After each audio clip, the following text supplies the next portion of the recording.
Hello everyone. Today's topic is path function and point function, and then we will study about little bit about heat transfer. Okay, so path function and point function क्या है वो हम इस indicator diagram से समझेंगे। जैसे कि indicator diagram में मैंने आपको कल भी बताया था कि वर्क डन इस इंडिकेटर डायग्राम में पीवी इंडिकेटर डायग्राम में ओके। यहाँ एक्स एक्सिस पे सॉरी वाई एक्सिस पे पी एंड एक्स एक्सिस पे वी है, वॉल्यूम है। ओके, सो वर्क डन हमेशा जो होगा वो पीवी इंडिकेटर डायग्राम में ही होगा। ठीक है, क्योंकि because W is equal to integration over P D V. ठीक, तो उसमें हमने देखा था कि एरिया अंडर द कर्व, जितना एरिया जो है कर्व जो है वो एक्स एक्सिस पे घेर रहा है, that will be the work done. Okay, तो यहाँ पर तो ये कर्व अलग अलग हैं, लेकिन जो हमने कल पढ़ा था वो कर्व की एक सिंगल कर्व था। तो हमने इस फिगर में लिखा है, फिगर 1 में, work a path function. Okay, so how work is a path function. ठीक, तो आपको पता है कि अगर कोई सिस्टम स्टेट 1 से स्टेट 2 में जाता है तो वो क्या करता है, एक प्रोसेस को करता है। Okay, and these all curves are the quasi static are showing the quasi static processes. जैसे कि हमने पहले भी पढ़ा था कि ये जो कर्व होगा ये क्वासी स्टैटिक प्रोसेस को शो करता है। ठीक है, बट यहाँ पर तीन डिफरेंट कर्व हैं, curve A, curve B and curve C. ठीक, तो हम ये देख सकते हैं कि स्टेट 1 से स्टेट 2 में जाने में कोई भी पाथ फॉलो कर सकते हैं। ये 1A2, this path is 1A2, ये पाथ भी फॉलो हो सकता है। This path is 1B2, this path can be also followed, and this path is 1C2, ये पाथ भी फॉलो हो सकता है। Okay, so 1A2, 1B2 and 1C2 कोई भी पाथ फॉलो करके स्टेट 1 से स्टेट 2 में सिस्टम जा सकता है। ठीक, अब ये these all are the quasi static processes, ये भी ध्यान में रखना है। ओके, सो मैंने यहाँ पे यही लिखा है, it is possible to take a system from state 1 to state 2 along many quasi static paths such as A, B और सी। ठीक, तो कई क्वासी स्टैटिक पाथ से होकर के जा सकता है सिस्टम एक स्टेट से दूसरे स्टेट में। ओके, अब हमें पता है कि work done is what, area under the curve. ठीक, तो अगर मैं इस कर्व की बात करूं 1A2 की, ठीक है, ये एकदम सही नहीं हुआ, जैसा कि डायग्राम में बनाया हुआ है वैसे ही होना चाहिए। 1A2। okay, so what will be the area, what will be the work done, this area under the curve by the x-axis. Okay, this will be the work done for which curve, for 1A2। okay, तो 1A2 वाले curve के लिए जो area under the curve होगा that will be the work done, and that is, हम लिख सकते हैं W1A2। ठीक है, similarly area under the curve 1B2, ये देखेंगे हम, ये वाला है। ठीक है, सो दिस इज W1B2।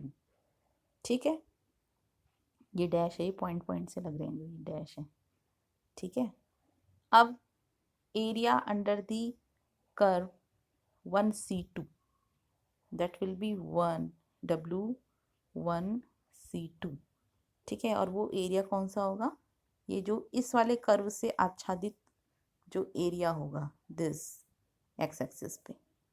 इसको जो एरिया को बनाने का तरीका क्या है, स्टेट से एक्स एक्सिस पे, इस पॉइंट से, इनिशियल जो पॉइंट है उससे एक्स एक्सिस पे क्या करो, एक परपेंडिकुलर डालो, और जो फाइनल स्टेट है उससे भी एक्स एक्सिस पे परपेंडिकुलर ड्रॉ करो। Okay, and then area under the curve, इसको ये जो शेडेड पार्ट है, this is the work done for this path 1C2। ठीक है, सो हमने देखा कि अलग अलग कर्व के लिए जो वर्क डन है वो क्या है, अलग अलग है। ओके, तो इससे क्या निष्कर्ष निकलता है? तो इससे ये पता चलता है, it is clear from this that the amount of work involved in each case is not a function of the end states of the process.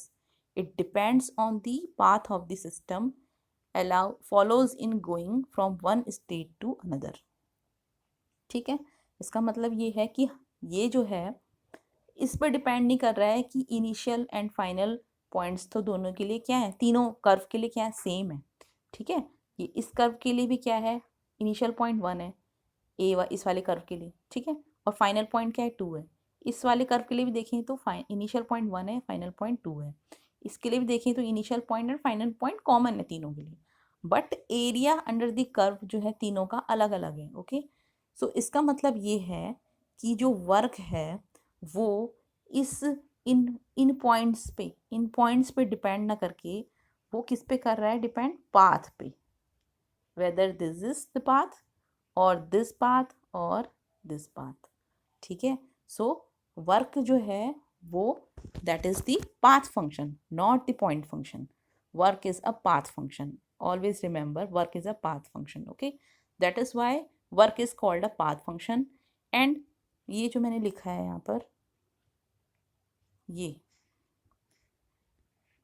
And D W इस पे ध्यान देना, डी के ऊपर एक कट है एक छोटा सा। ओके, सो ये क्या शो कर रहा है, डी डब्ल्यू, यानी कि जैसे आप डिफरेंशियल के साथ लिख रहे हो डी डब्ल्यू, तो डी डब्ल्यू इज एन इनएग्जैक्ट और imperfect differential. This dw is an inexact और imperfect differential. ओके, सो ये जो d के ऊपर कट है ये क्या शो करता है, इनएग्जैक्ट और imperfect differential. ओके, अभी जो एग्जैक्ट डिफरेंशियल इक्वेशन और एग्जैक्ट डिफरेंशियल एंड इनएग्जैक्ट डिफरेंशियल आपने मैथमेटिक्स में पढ़ा होगा, तो आप वहाँ जरा बुक्स देखना कि इनएग्जैक्ट और एग्जैक्ट डिफरेंशियल क्या होता है। ठीक है, बट मैं इसका फिजिकली जो मीनिंग है वो बता दूंगी आपको कि हम इसको यहाँ पर इनएग्जैक्ट और इम्परफेक्ट डिफरेंशियल क्यों बोल रहे हैं डी डब्ल्यू को। ओके,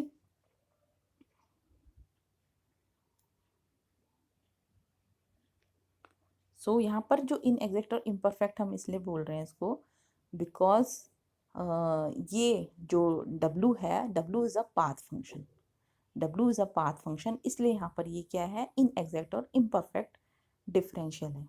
ठीक है, तो इसको हमेशा हम इसके ऊपर एक कट से शो करते हैं, डी के ऊपर एक कट से डब्ल्यू, क्योंकि डब्ल्यू क्या है, एक पाथ फंक्शन है। ठीक है, अब पॉइंट फंक्शंस की बात करते हैं, तो पॉइंट फंक्शंस क्या हैं, सो ऑल जितनी भी थर्मोडायनेमिक प्रॉपर्टीज़ हैं या थर्मोडायनेमिक वेरिएबल्स जो हमने पढ़े थे, थर्मोडायनेमिक प्रॉपर्टीज़ और variables. Okay, so thermodynamic properties जितनी भी हैं those are the point function, वो पॉइंट फंक्शन है। Okay, because for a given state there is a definite value for each property, एक गिवन स्टेट के लिए जो प्रॉपर्टी की वैल्यू वो डेफिनेट है। जैसे कि आप देख सकते हो इसमें देखेंगे हम, इसमें प्रॉपर्टीज कौन कौन सी हैं, इसमें प्रॉपर्टीज कौन कौन सी हैं, P pressure and volume we. Okay, so definite state के लिए एक डेफिनेट वैल्यू है पी की, दैट इज P1।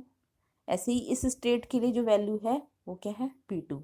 सिमिलरली यहाँ वॉल्यूम देखें तो इस स्टेट के लिए क्या है, V1, और इस सेकंड स्टेट के लिए जो फाइनल स्टेट है इसके लिए क्या है, V2।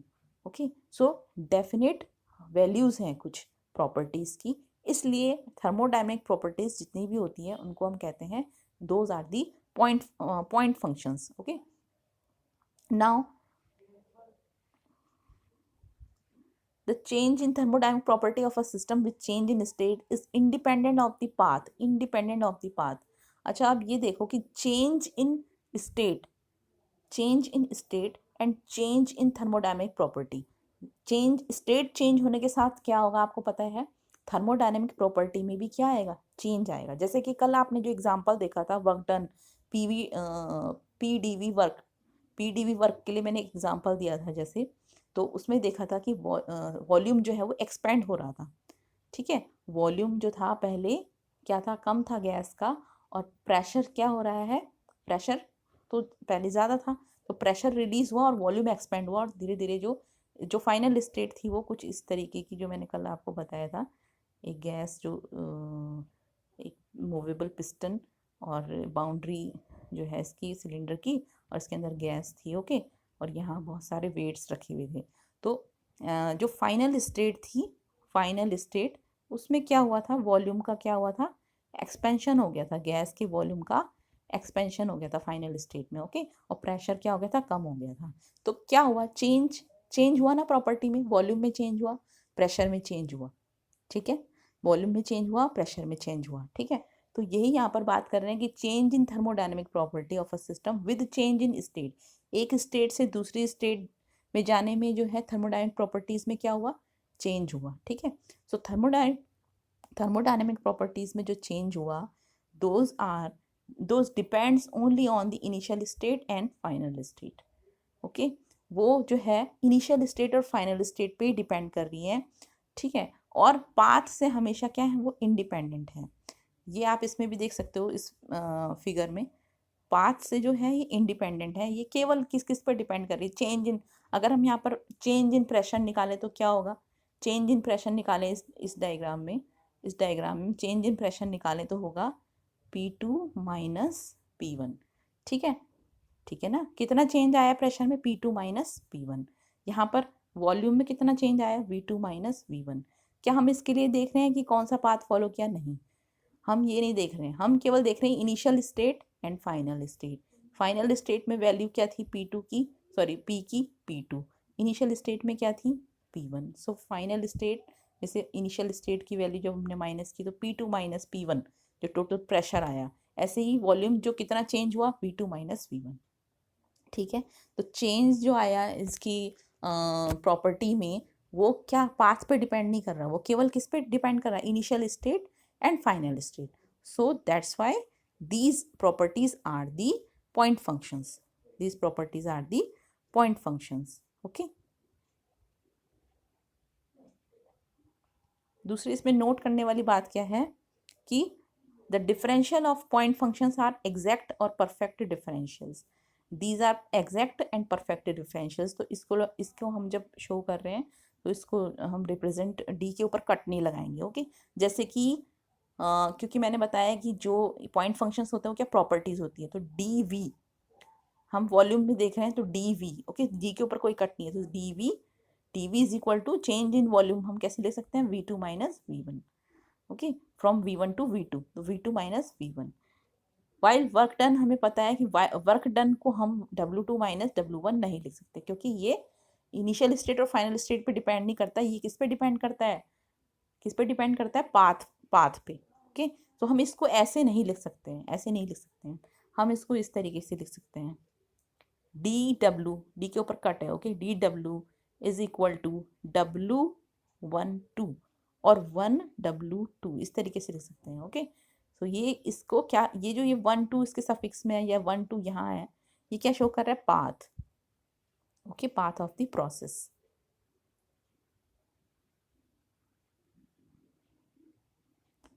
ठीक, अब जो एग्जैक्ट डिफरेंशियल है और इनएग्जैक्ट डिफरेंशियल है, किसी इनएग्जैक्ट डिफरेंशियल को एग्जैक्ट डिफरेंशियल में कैसे चेंज किया जा सकता है, by the help of integrating factor. As you know that W is equal to integration over PdV, okay. So DW कितना हो जाएगा, PdV, सब आप मैथमेटिक्स के स्टूडेंट्स हैं, सो मुझे समझाने की जरूरत नहीं है, DW is equal to PdV, okay. So we can put the value of what, DW, okay। So dV is equal to DW यहाँ से dV की वैल्यू निकालो, DW upon P, so 1 upon P DW, okay। So this dV what, exact differential, DW is what, inexact differential। so inexact differential को exact differential में कैसे change कर सकते हैं, 1 upon P, अगर मैं क्या कर दूं, DW को P से डिवाइड कर दूं, this is called the integrating factor. तो ये जो DW जो इनएग्जैक्ट डिफरेंशियल था वो एग्जैक्ट डिफरेंशियल में चेंज हो जाएगा, क्योंकि ये वैल्यू है किसकी, DV की, ओके। Now for a cyclic process आपने जैसे कि पढ़ा है, for the process for which initial and final states are the same, initial and final states क्या होती है, सेम होती है, ठीक है। इसलिए अगर इनिशियल स्टेट और फाइनल स्टेट भी वही है, यानी कि सेम है, तो आप खुद देखिए इंडिकेटर डायग्राम में भी आप समझ सकते हो, अगर इनिशियल और फाइनल स्टेट एक ही हो, साइक्लिक प्रोसेस हो, इनिशियल और फाइनल स्टेट एक ही हो तो क्या चेंज होगा? नहीं, वापस उसी स्टेट में आ जाती है, कोई भी सिस्टम जो है वो अपनी पुरानी स्टेट में आ जाएगा। सो चेंज क्या होगा? किसी भी प्रॉपर्टी में जो चेंज होगा that is zero. So change in property here are zero, ठीक है। So change in volume zero, change in pressure zero, change in temperature zero. So and this ये जो साइन है, this sign is representing the cyclic integration over a cyclic integration बोल सकते हैं, okay. so integration over closed path, okay। so cyclic integral of a property is always zero.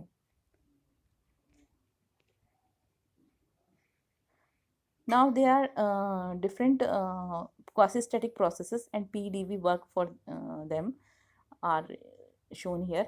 First is constant pressure process। कुछ ये PDV work है quasi-static process, जो हमने अलग अलग प्रोसेसेस बताई थी कि आइजोबारिक प्रोसेस होती है, आइजोकोरिक होती है, ओके।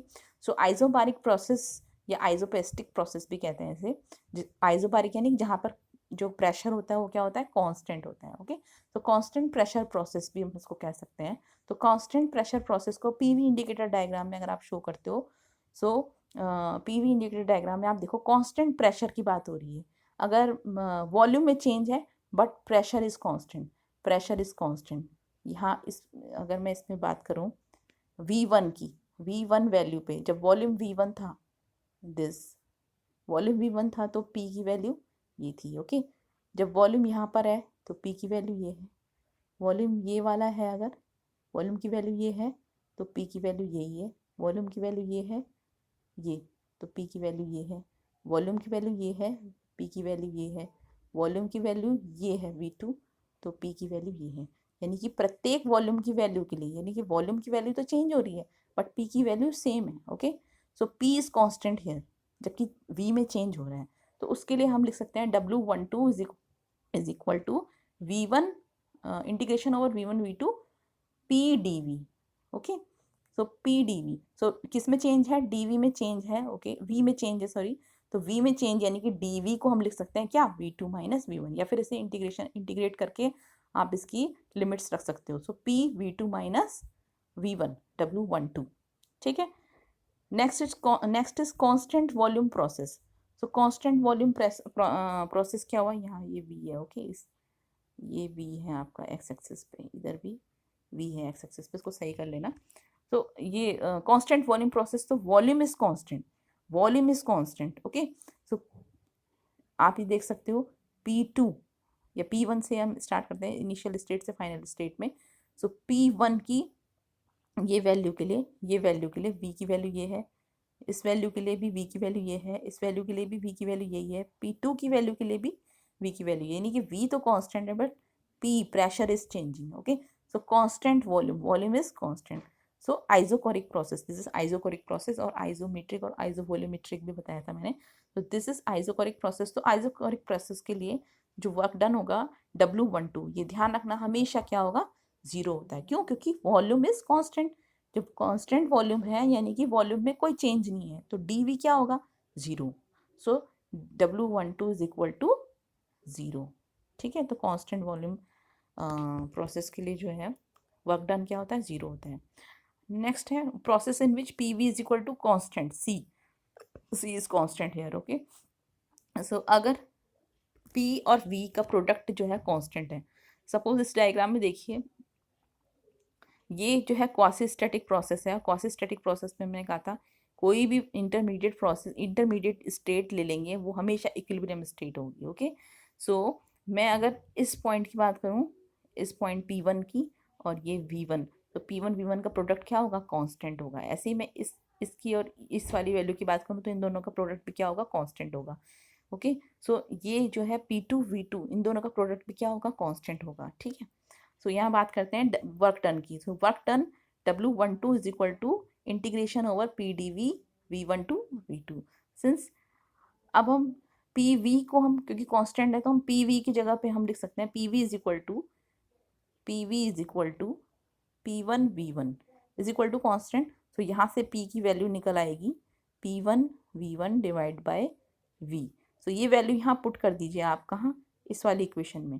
तो P की जगह पे P1 V1 upon V value, ये वैल्यू पुट कर देंगे dV,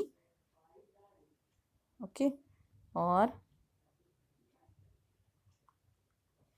you will get P1 V1 integration over, ये P1 V1 तो कांस्टेंट है, बाहर आ जाएगा, एंड dV अपॉन V, और इसका जो आपको पता है 1 अपॉन V का इंटीग्रेट अगर हम करेंगे तो क्या मिलेगा, लॉग, ओके। तो लॉग V, और उसको फिर हम लिमिट्स रख करके ये आएगा ln V2 अपॉन V1। सो P1 V1 ln, sorry P1 V1 ln V2 upon V1, ठीक है। या फिर P1 V1 equals to P2 V2, दोनों क्या कांस्टेंट है, सो P1 अपॉन P2 की वैल्यू निकाल सकते हैं, तो V2 अपॉन V1। सो V2 अपॉन V1 की जगह पे रख सकते हैं हम क्या, P1 अपॉन P2 दिस। तो अब ये हो जाएगा P1 V1 ln P1 upon P2, ओके। नेक्स्ट है sign convention of for work done.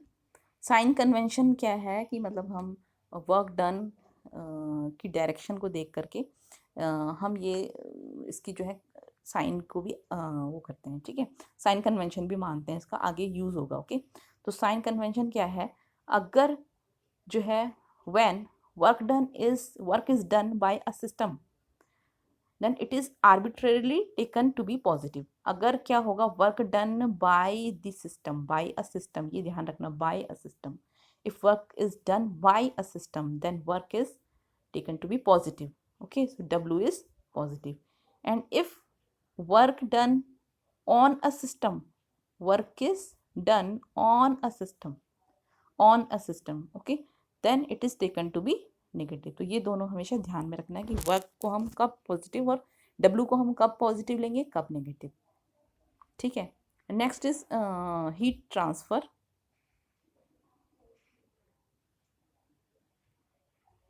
Heat transfer, so heat transfer क्या है, देखो कंजर्वेशन ऑफ एनर्जी को ध्यान में रखते हुए जो एनर्जी का ट्रांसफ़र है वो किसी और वर्क ट्रांसफ़र के फॉर्म में तो है ही, और किसी फॉर्म में भी हो सकता है एनर्जी का transfer, and that transfer is the heat transfer, okay.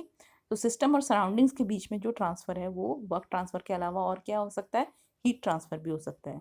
So this type of energy transfer occurs due to the temperature difference between system and surroundings. और आपको पता है हीट ट्रांसफर कब होगी, जब सिस्टम एंड सराउंडिंग्स के बीच में टेम्परेचर का डिफरेंस होगा, ठीक है। अगर एक हॉट बॉडी और एक कोल्ड बॉडी रख दी जाए, दोनों का टेम्परेचर अलग अलग है, दोनों को कांटेक्ट में रख दिया जाए, तो क्या होगा, टेम्परेचर फ्लो होगा from high temperature to, heat flow होगी from high temperature to low temperature, और energy is transfer from high temperature to low temperature, okay. So this is defined as what, heat, ठीक। So heat is defined as the form of energy that is transferred across a boundary by virtue of a temperature difference, वही लिखा हुआ है मैंने, ठीक है। अच्छा, अब if there are two bodies there, अच्छा डिफरेंट टाइप की हीट ट्रांसफर के बारे में लिखा हुआ है। If there are two bodies and they are in contact, directly contact with each other A and B, then this heat transfer is called conduction, okay। And if there are two bodies and they are separated by the empty space or gases, then this heat transfer is called radiation via electromagnetic waves, okay।